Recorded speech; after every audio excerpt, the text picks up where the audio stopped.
Good morning, students. How are you? Hope you are doing good. Okay. So screen पे आपको नाम दिख ही रहा है. The name of the chapter is process costing, जो आपके सेकेंड ईयर बीकॉम में आपको यूनिट 4 में देखने को मिलेगा. ठीक है, चलिए तो पहले समझने की कोशिश करते हैं द वर्ड प्रोसेस. ये वर्ड आपने पहले कभी सुना है? यस, सुना है. 9th स्टैंडर्ड में आपका एक चैप्टर हुआ करता था, life process 1 and life process 2, जिसको स्कूल में पढ़ाया नहीं जाता था due to an number of reasons which you know. Oh my god 2 में भी उस प्रोसेस पे हाईलाइट किया गया है. खैर, हर चीज का एक प्रोसेस होता है. आप तैयार होते हैं उसका भी एक प्रोसेस होता है. सुबह उठ के सबसे पहले पानी पिया जाता है, फिर आप ब्रश करते हो, आपकी टंग क्लीन करते हो, फिर नहाने जाते हो, उससे पहले धोने जाते हो. So all these things are happening in a chronological order. एक सीक्वेंस ऑफ एक्टिविटीज का होना बहुत जरूरी है और उसी चीज को हम क्या बोलते हैं? प्रोसेस. तो सर, ये हमारी लाइफ में जो प्रोसेस है, हर रोज सुबह उठ के जो हम काम करते हैं, उसका कॉस्टिंग से क्या संबंध? क्योंकि आप ये सोचो, we are not going to discuss about your process and my process. We are going to discuss about process happening in an organisation which is following a sequence of activities. As for example, नीचे आपको ये क्या दिख रहा है?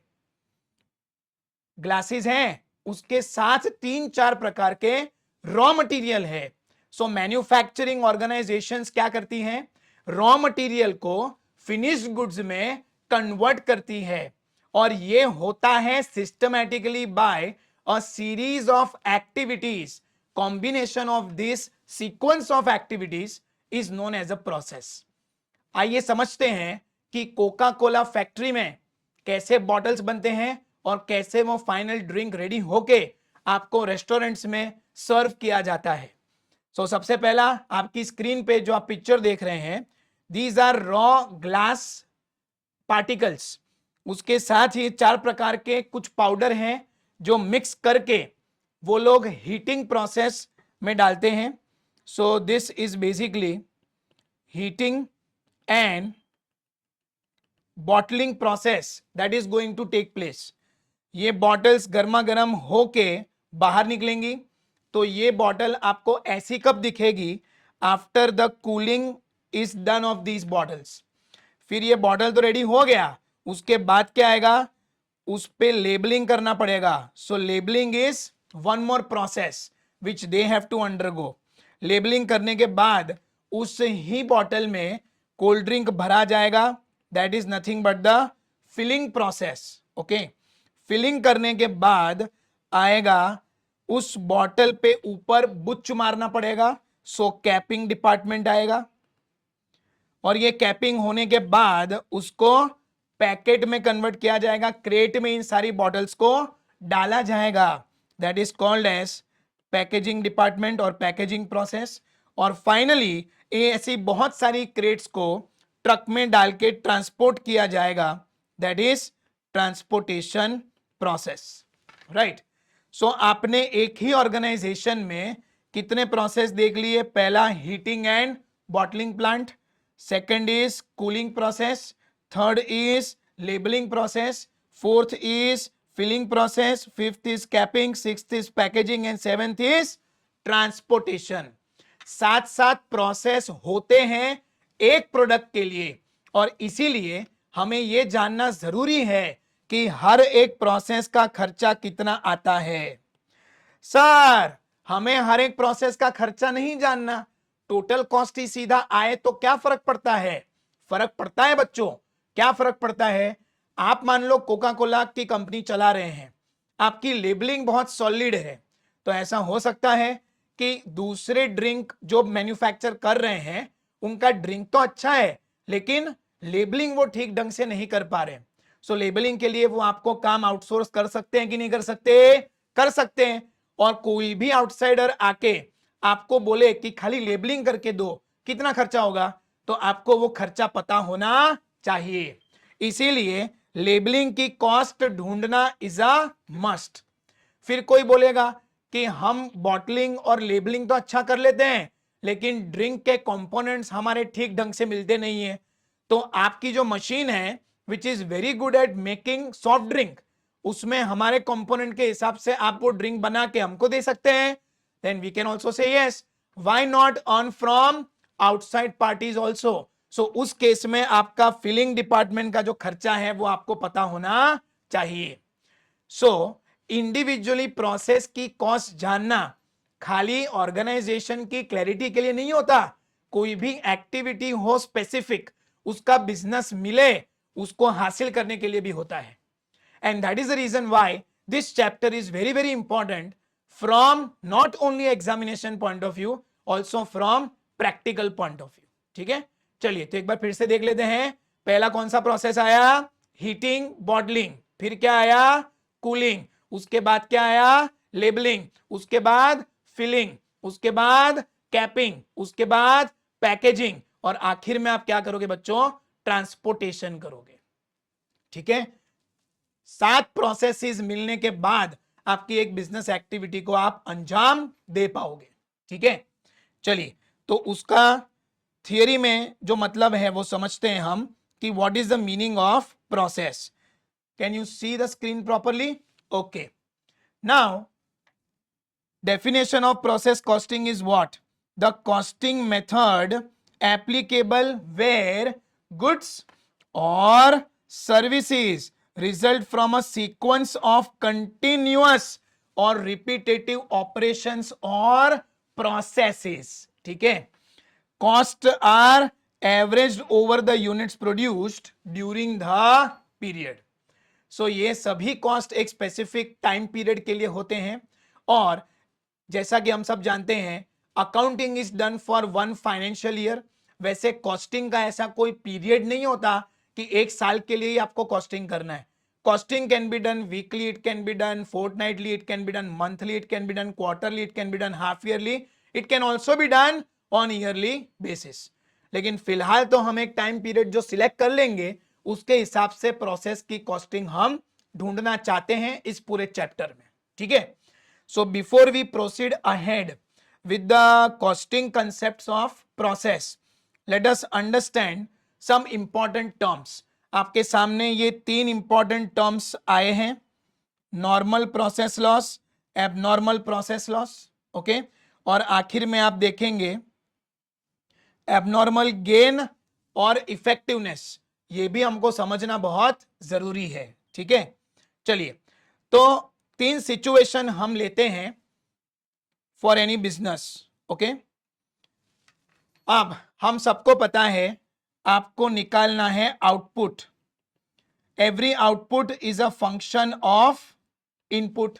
ठीक है, जैसा इनपुट होगा वैसा ही आउटपुट आपको देखने को मिलेगा।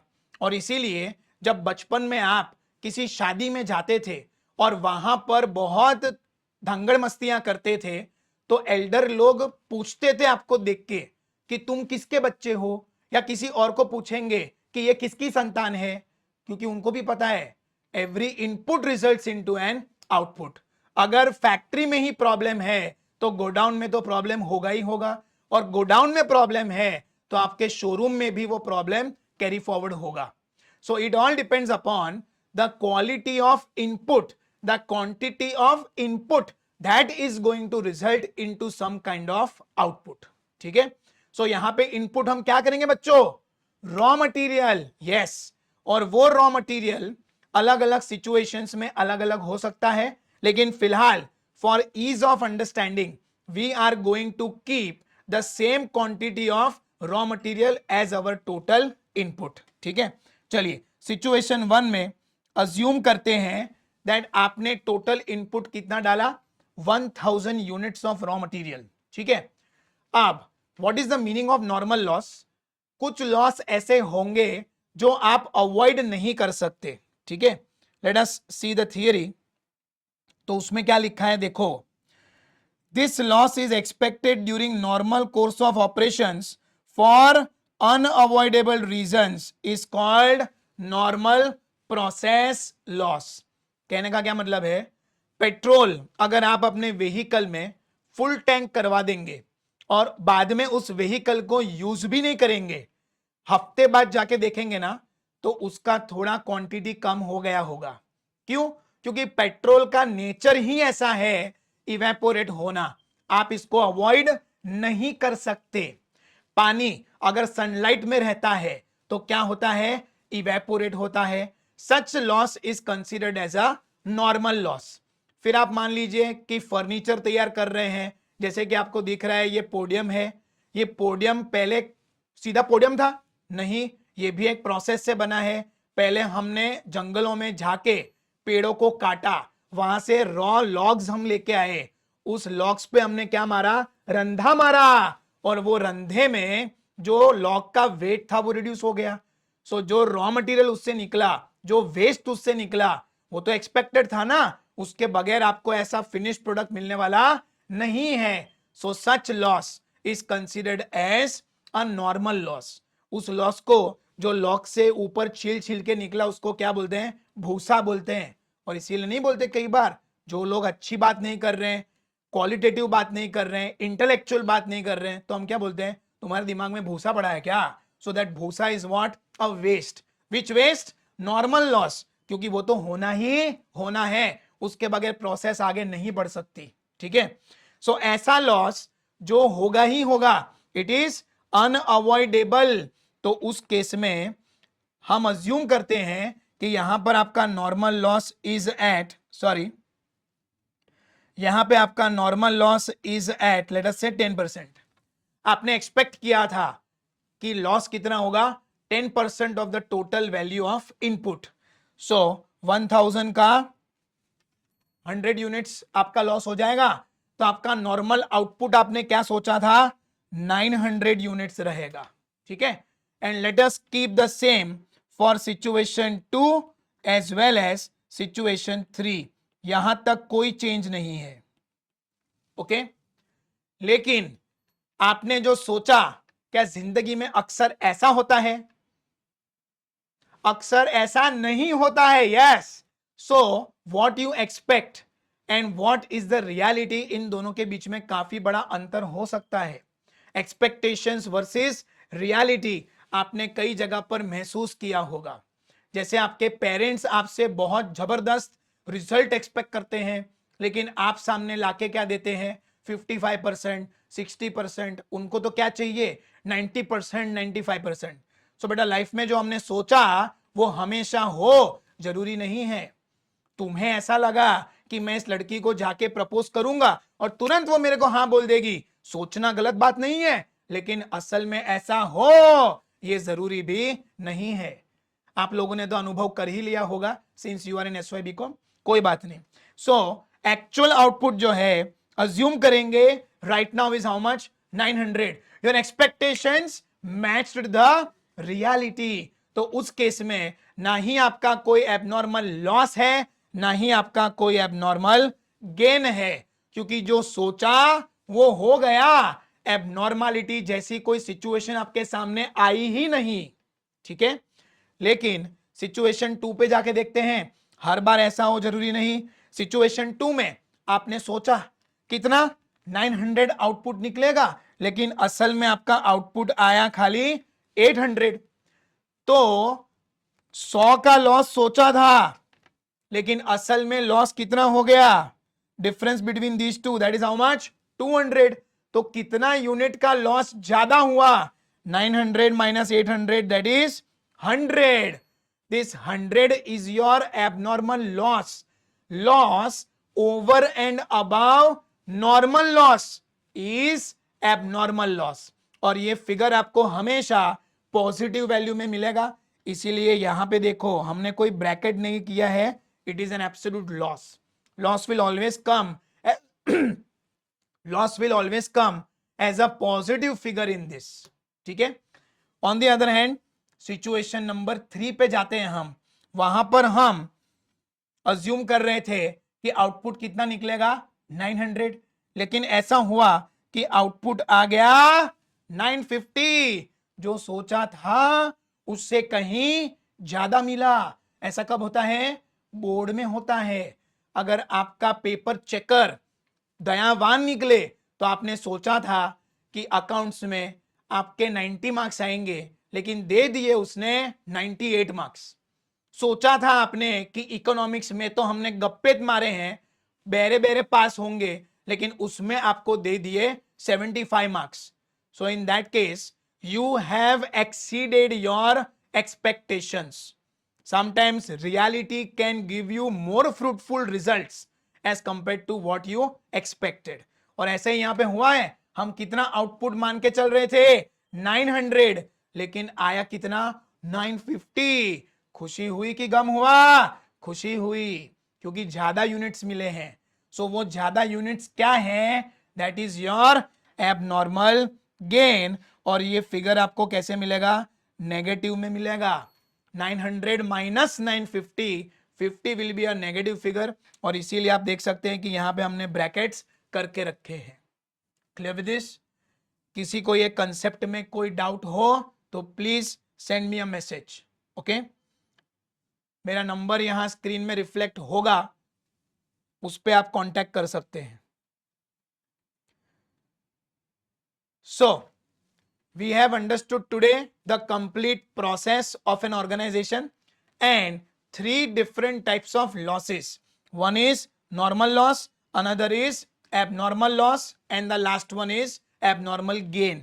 अभी abnormal loss उसमें क्या क्या अंडरलाइन करना है? Let us understand that in certain cases it can be seen that loss exceeds the predetermined normal loss. तो क्या बोला था? नॉर्मल लॉस के ऊपर होने वाला लॉस क्या होता है? एबनॉर्मल लॉस होता है। तो प्री डिटरमाइंड नॉर्मल लॉस से भी वो एक्सीड कर जाए, such excess loss only will be termed as abnormal loss. और एबनॉर्मल गेन में क्या आता है? If the actual wastage is more than the normal loss, it is known as abnormal wastage.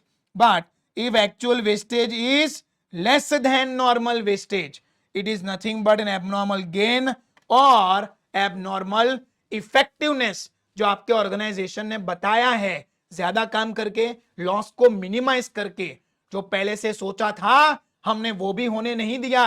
तो इसमें कहीं ना कहीं स्टाफ की इफेक्टिवनेस है, मशीन्स अच्छे से काम कर रहे हैं, मशीन को चलाने वाला अच्छे से काम कर रहा है।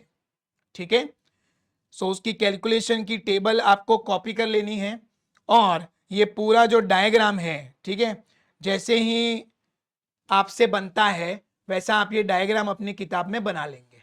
ठीक है, तो आज का सेशन हम यहां पे वाइंड अप करते हैं। तो बस फिर आज के लिए इतना ही। Okay, bye.